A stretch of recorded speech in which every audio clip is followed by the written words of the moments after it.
Askerler var orada. Gelin buraya.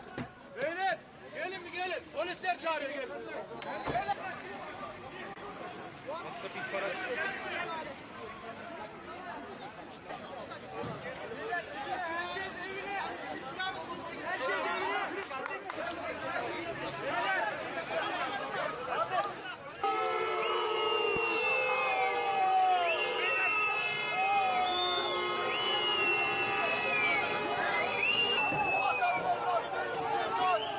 Bu vatanın ekmeğini yapıyor musunuz?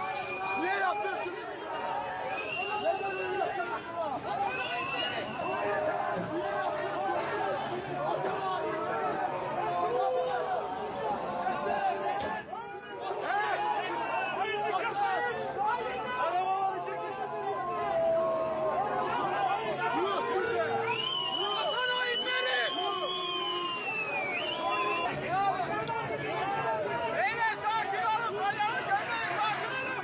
Beyler bunlar bir şey demiyor ki. Durun. Ben de eminim bak, ben de aynı ki senden eminim. Duralım. Bir dakika, bayrakla çıkıp durmayın.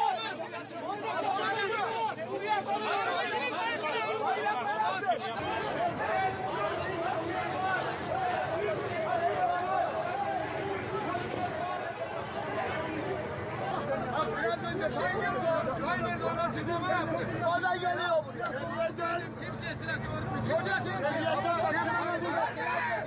ben Şii'den için görev yaptım bak. Mehmetciğim. Biz sen gelene kadar güvendeydik.